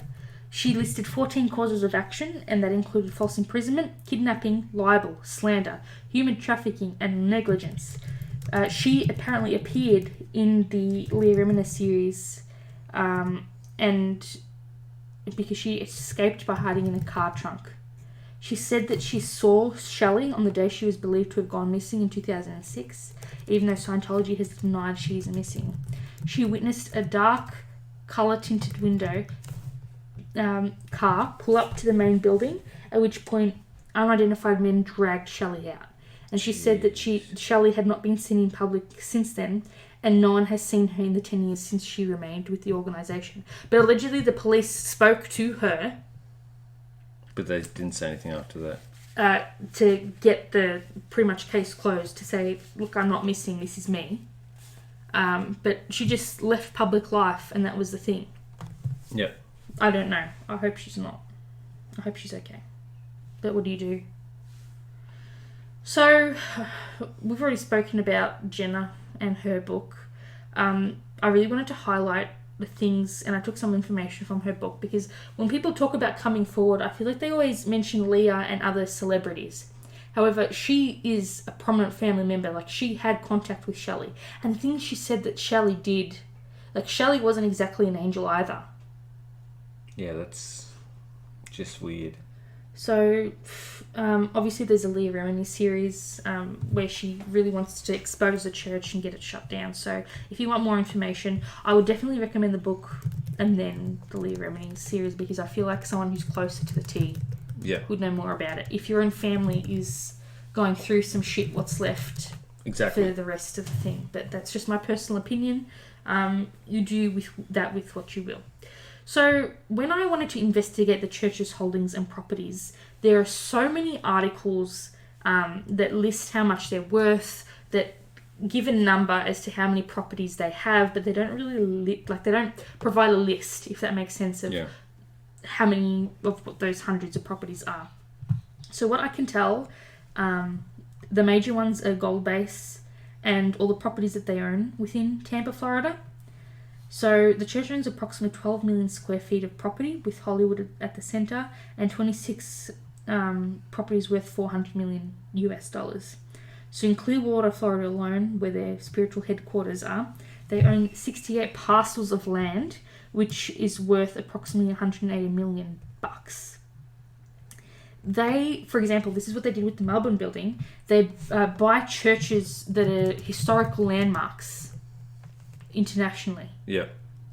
And they actually pay. So they're like, oh, look, we'll give you the money to restore it because it's a heritage building and it has to be done a specific way if you give it to us. Okay, then. To use, right? And we'll buy it. So they also own a 500-acre compound in Southern California, as well as, like we said, the Free Winds. And then this paper also said that it was a 64,000 square foot medieval style Africa that this compound, right? And they also have a resort in South Africa, which I wasn't able to find too much information. They own the 1927 Hotel Chateau Litsy, which they remodeled as a Celebrity Centre International. They own the Christie Hotel on Hollywood Boulevard, which is now the church's information centre. And they also own a community centre in South LA, which is a 1930s Art Deco building, as well as the Braille building in Pasadena, which is now a church. So, you know, you do with it what you will. In 2016, they opened a Scientology Media Productions studio that they had purchased for $42 million. So they're not like, they're flush with cash. It's all about the money. With this tax-free status. I also read this article from Business Insider, and it's called The Church of Scientology and its members have reportedly spent $103 million buying up a huge chunk of Florida City. So this is that area that we were talking about. Yep. And the reason why I want to bring this up is because they had a particular quote. And you tell me how sketch this sounds. There is nothing unnatural about Scientologists wanting to live in the same city that houses the international spiritual headquarters of their church, Scientology attorney Gary Stoder told the Tampa Bay Times. That is so sketchy. So they're buying out the whole town. Yeah. Right? They're controlling. Force everyone out. Make it their own. And then other shit comes with that. Like, once they own the whole town, then they have the ability to take over city council. Yes. And once you take over a council, you can start putting in legislation. And then you can have an assembly. Yes. Right? And the next step up from there is the House of Reps. Yeah. And the next step up from there, because that, imagine if they got large enough that they needed a representative in the House of Reps, right? And imagine if then they got large enough that they then needed their own senator. Yeah, it's completely wrong. Right? So there's nothing unnatural. It's like, yes, you're going to live in the city, but like, and apparently they're very cult-like. And actual people who have lived in the city who are not members of the church, like, they creep people out.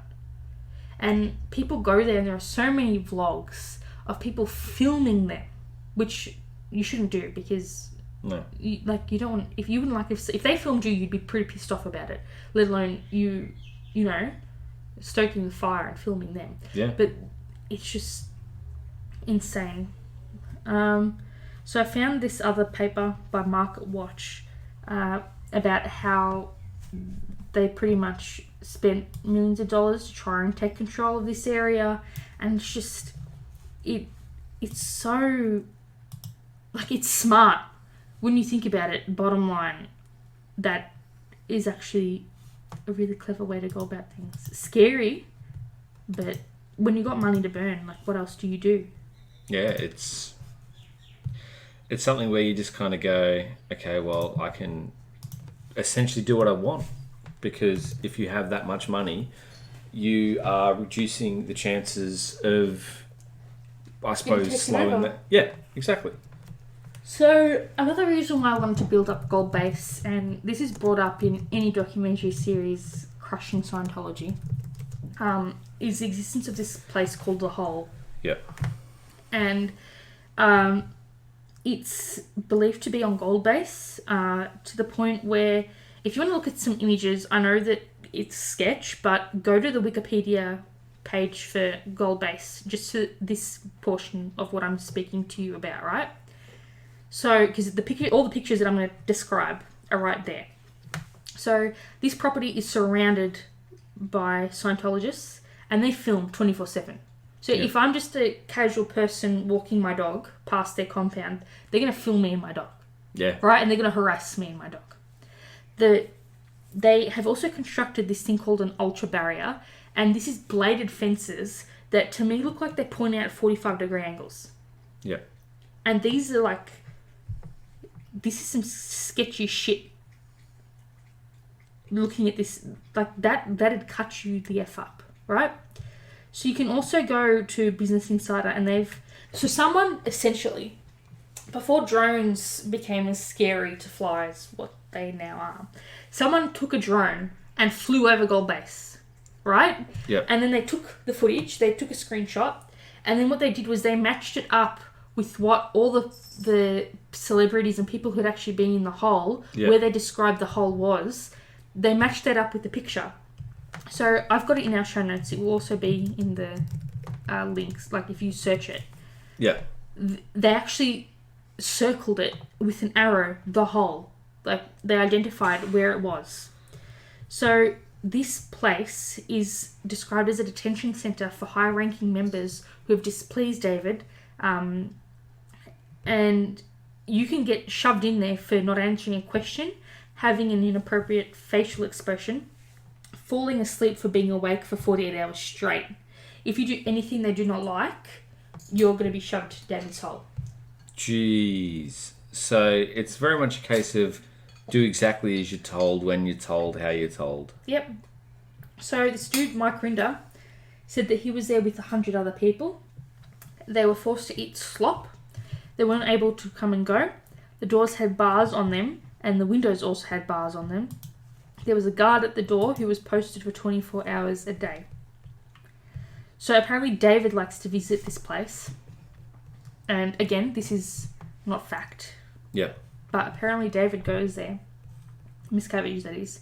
And he actually does embarrassing and torturous punishments himself. Jeez. So in the Going Clear documentary, people say that they're forced to play a game of musical chairs where the last person sitting gets to stay in Scientology. The others are kicked out, not allowed to see or speak to family members who are obviously still Scientologists again. Okay. So during this game, they brutally bash each other to make sure they get a chair. Because if you get kicked out of Scientology, you can't talk to your family again.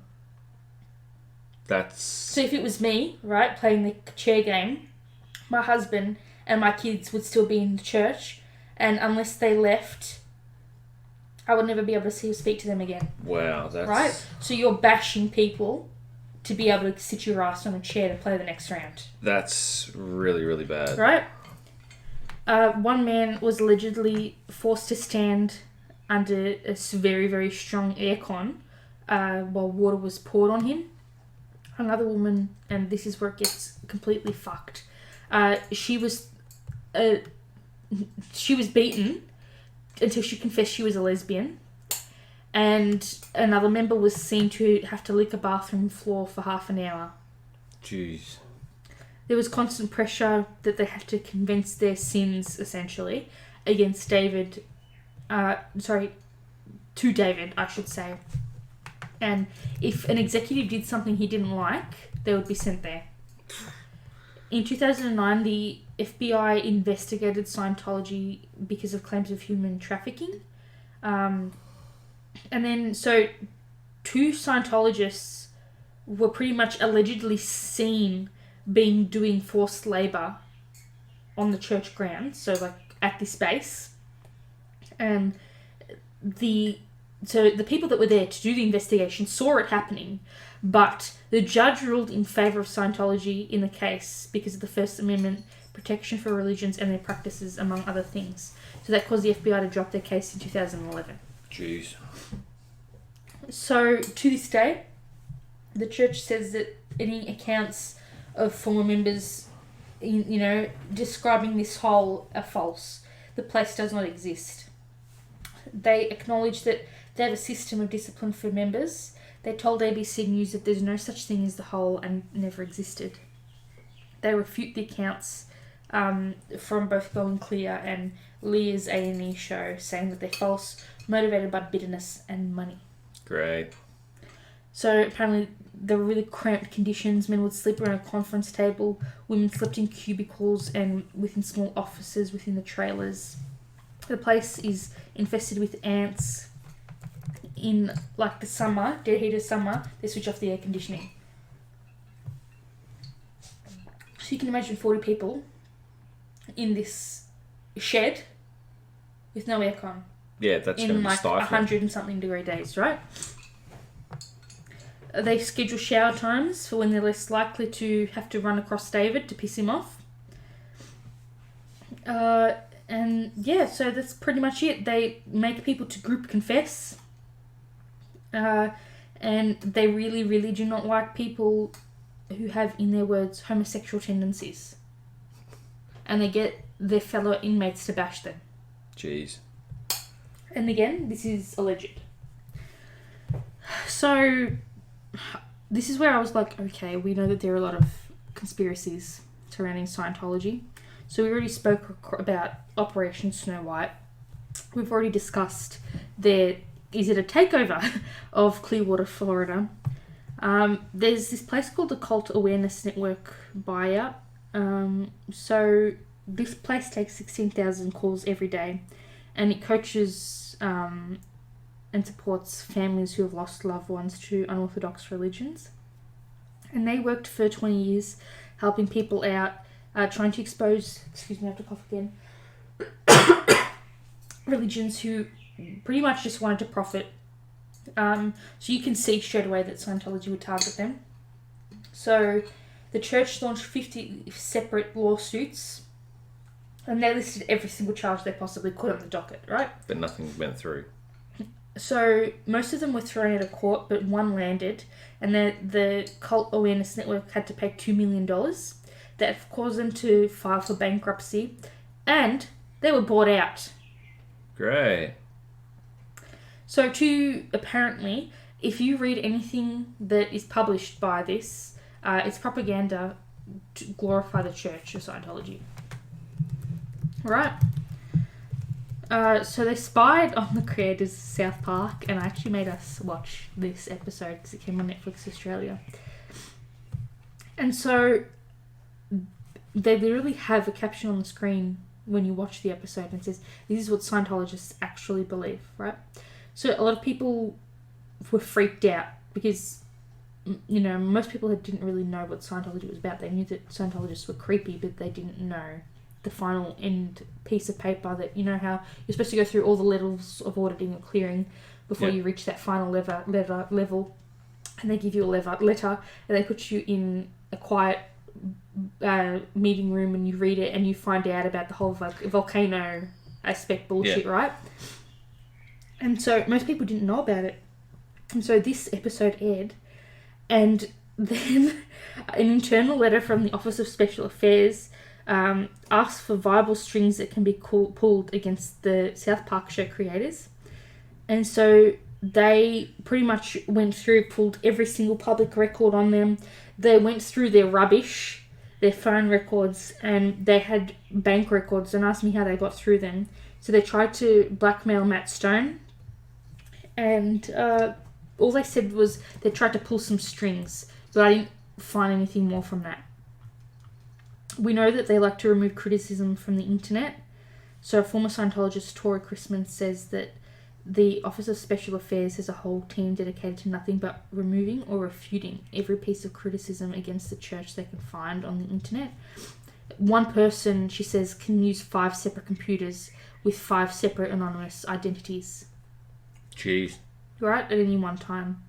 The church has been caught using multiple accounts to aggressively and repeatedly edit Wikipedia articles, as you said, to remove criticism, add positive comments.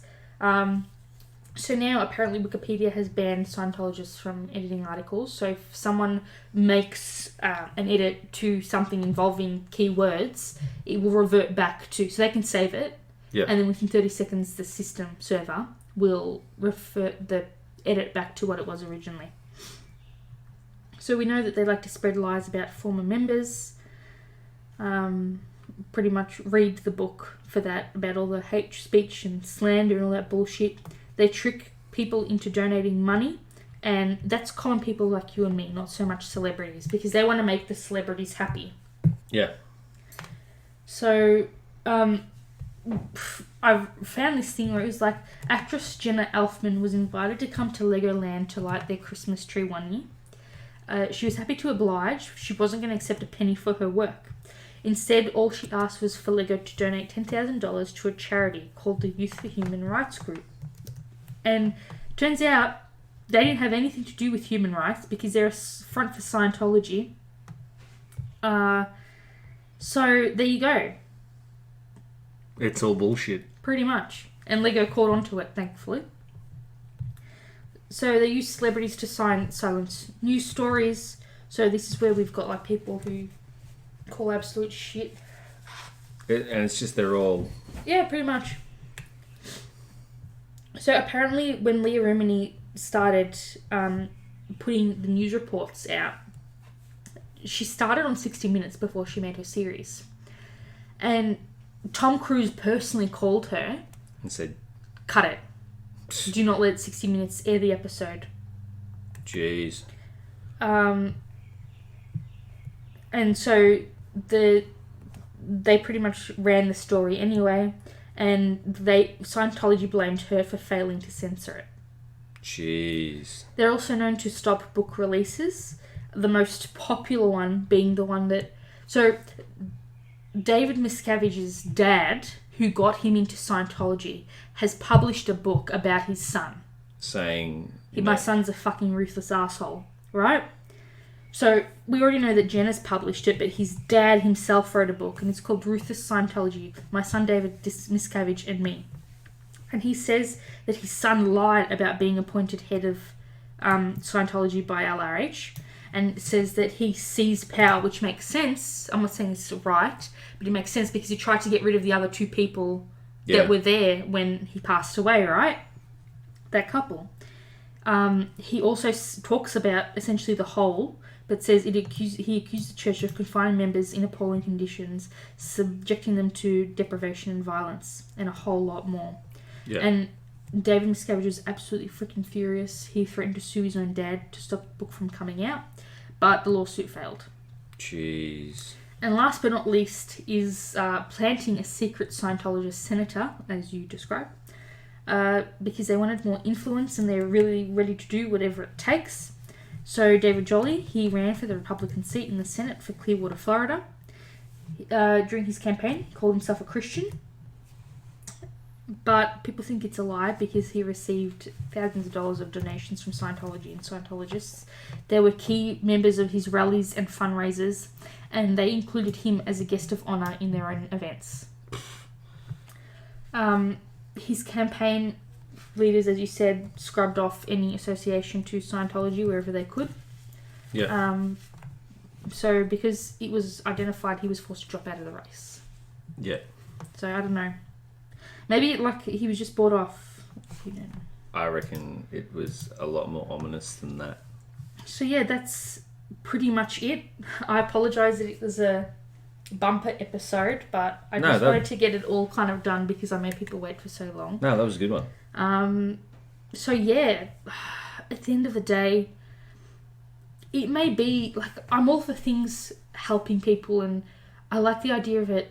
Like they're giving people courses on how to be better people or how to like self-help, right? Be a self-help organisation. Exactly. But you ain't going to make money from a self-help organisation. But I feel like they lie a lot. Yeah. And you can't help but think it's a scam. And you hear all the stories about how people are assaulted. And obviously they're going to say whatever they want to say to people like you and me if I just randomly walked up into the Church of Melbourne this afternoon. Yeah. Do you know what I mean? It's just, I don't think that there's enough awareness out there it's because they use manipulation, scare tactics. It's all just drive for popularity. And the people who are actually in Scientology, like Sea Org or people who have a middle band, they're not allowed to watch any anti-church because they don't stuff want people because they don't want them to get ideas. No, because if they started getting ideas, well, that's it, game over. game over. Big time. So I don't know. That's what I found. Let me know what you think. Like, what part scares you the most? What part are you shocked about the most? I think the part that gets me is they've actually got a Colt 45 clause where they actually use a pistol to actually terminate a threat, like a Colt 45, to terminate a threat to Scientology, and they actually put it in to actually assassinate. Yeah, it's really scary, and the sense that you could be just essentially what it's called. It's called R245, and essentially what it's known as is an enormously effective process for exteriorization, but its use is frowned upon by the society. So essentially what it is, it's used to separate a thetan or soul from the body. And essentially, L. Ron asserts that, auditing can actually prevent this. But if someone is deemed a threat, it's because a rogue thetan, so therefore they can kill the person using a Colt 45 to separate the thetan from the body. So it's, the whole exteriorization thing is just, ridiculous. But to be honest, it's like, I just read papers of like newspaper articles and people's posts and social media, and they actually had photos of like letters from Scientologists, like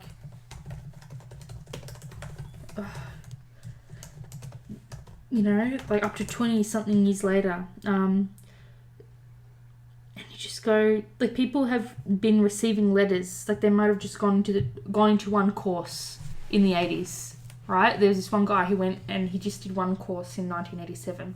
He just wanted to see what it was about, and he never went back, but he receives letters every year. Like, how did you find that course? And they actually list the course he went to. And then another woman actually bought a book, and a woman wrote to her, and she was like, how did you find that book? And she listed the name of the book. What did you think of this, and this? And if you have more, if you have any questions, feel free to write me back at blah, and then they put the local, like the church that was closest to the person. So like if they were writing to me, they would give me the address and the contact number and details for the Melbourne church. Yeah, and they supposedly like hunt people down. So even if you move, they know you move. So that's that creeps me out. I like feeling safe in my own home. Yeah. But I guess that's kind of everything. I hope I covered it all. You did. Again, I'm not saying I'm doing it this week, but I have to organise a PO box and sort all that shit out. Before I get the books, and actually getting them and reading them will be a completely different story. And I'm telling you, it's not going to be one of those things that I can read in one sitting. It's going to have to be like, read 10 pages a day and then tap out. Yeah. Because I can tell. But I will actually analyse and break down these books when I get them. So is there anything else you wanted to mention in this week's episode before we say our goodbyes? No, the only thing I was going to add was the R245. So only because I found that scary. But I just see it as a total scam because I've actually... out of the two of us, you've actually been in... Yeah, I've been in the building, but I also know people who've converted to Scientology and seeing a complete change in their personality to the point where they've literally become introverts and they don't want anything to do with you. But if you're interested in joining the church, they will literally push you and hound you and hound. And sort of early 2000s, there was a lot of things where people would literally black fax the Melbourne office, and essentially a black fax is where you literally put a death threat through a fax machine. No, essentially what you do is you photocopy or fax through just a black page, and essentially what it does, the black fax goes, or essentially what you can do is you tape one end and it just Oh, loops. yeah. And what it will do, it will burn through all the toner in a printer because it's just. So people would do that to them, or they would do that to They people? would do that to the Scientology Office. Yeah, they would literally troll the office and like force them to. This was before they moved to Ascot Vale. They'd probably still be doing it now, but essentially people would DDoS them and also black fax them. Just because you think about it, if you're taking up resources, they can't communicate. It's not that hard for them to unplug a fax machine, though. Yeah. I guess back in the 90s, that would have been a big deal. Very big deal. How many Melburnians are Scientologists, do you reckon? A few thousand, maybe. That's my guess. Like, imagine sitting down with someone and them being non-violent. And then like, I watched the video, right? The Scientology TV video. And it's like a tour of their church, Destination Scientology Melbourne, watching Scientology TV. And I watched the whole thing. And they put like what looked to be real people. And they went on for literally 20 minutes about how Melbourne is the sporting capital of not only Australia but the world. Any sport Melbourne plays. Yeah. You know, we have food, we have coffee, everyone's here, and Melbourne is this, Melbourne is that. But the actual people looked like real people. Like the guy who, you know, good on him for fighting his, you know, drug thing. And he had like piercings that you wouldn't think a normal church would allow, but they let him do that. They let, you know, and you just, I don't know, but the way they went on and on and on, and you just, like, what do you do? I don't get it. I don't know how many people are Scientologists in Melbourne. And it'd be variable. It would, you know, change, I think, on an annual basis, just because of People media get promoted, attention. people leave. Yeah. Apparently, they claim that they have 150,000 Scientologists in Australia. Jeez. But in 2016, the census said that 1,684 people said that they were Scientologists. It's just sad.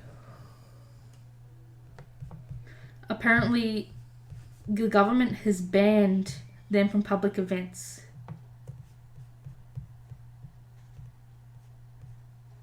They just completely gone, nah, not dealing with it. Mm-hmm.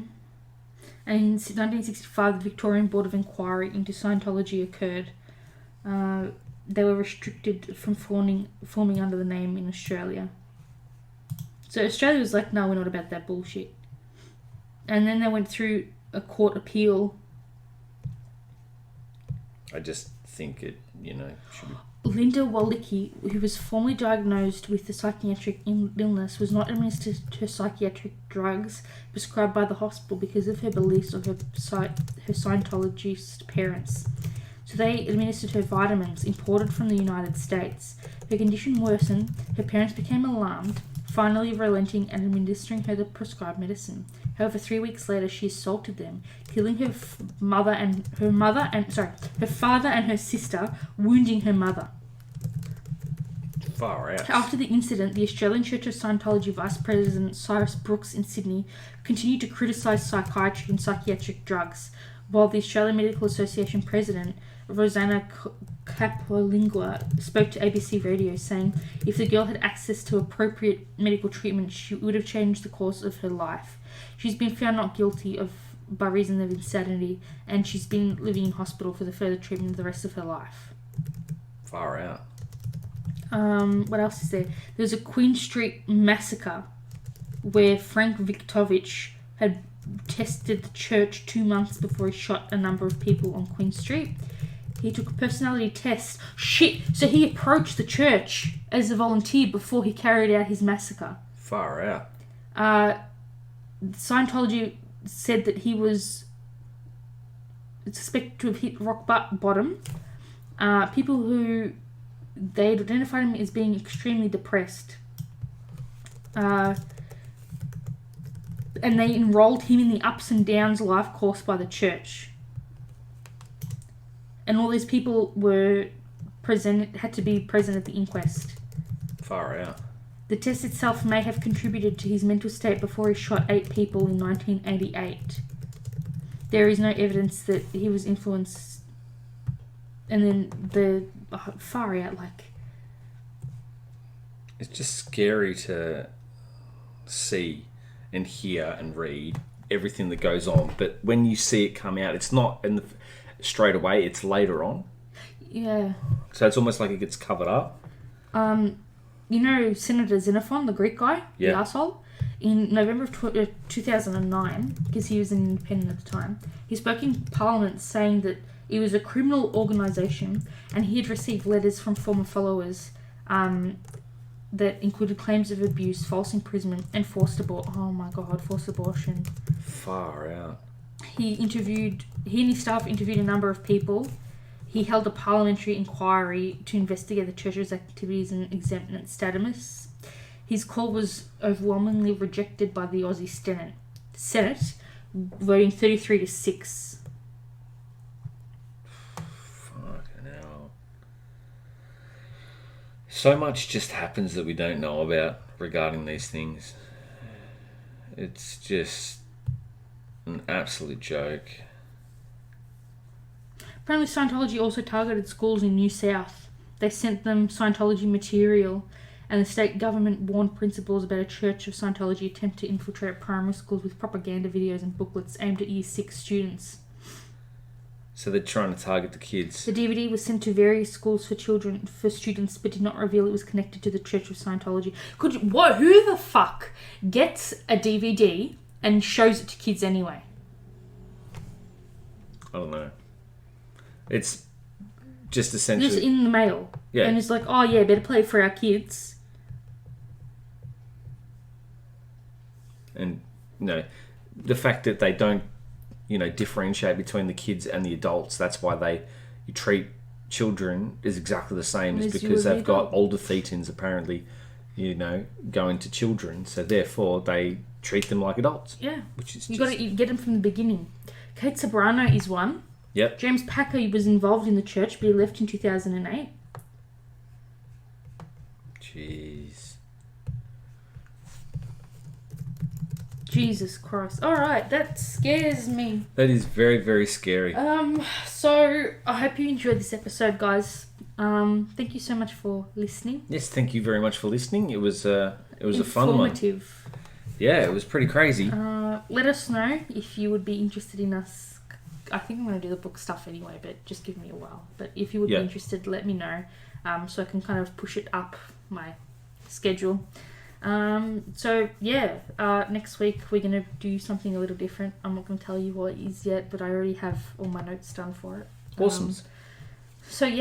And I think that's pretty much it. Thank you everyone for the new support. Our plays have gone up. We check it every day and we're like, God, what? So thank you for your support. Thank you very much. And we just want to improve this and make it more enjoyable for everyone who's listening and who wants to listen. So, thank you so much.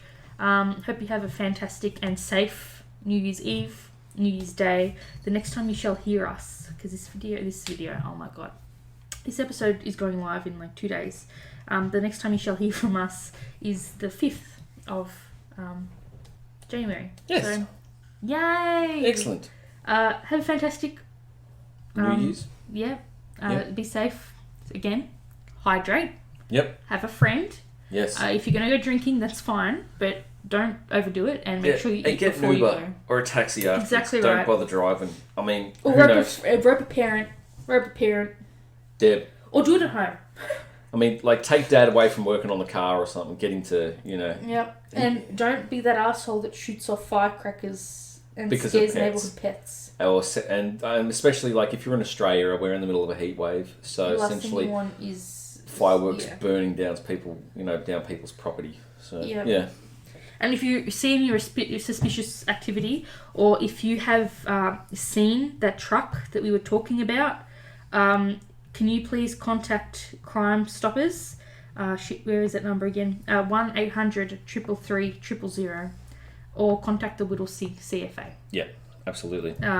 Once again, the number plate, just in case, is RCM636. I'm not saying that it would still have the number plates on them, but if you see it, it's a maroon Toyota 4-wheel drive. So, and you can quite clearly see the See Your Face and We'll See stickers on the front doors.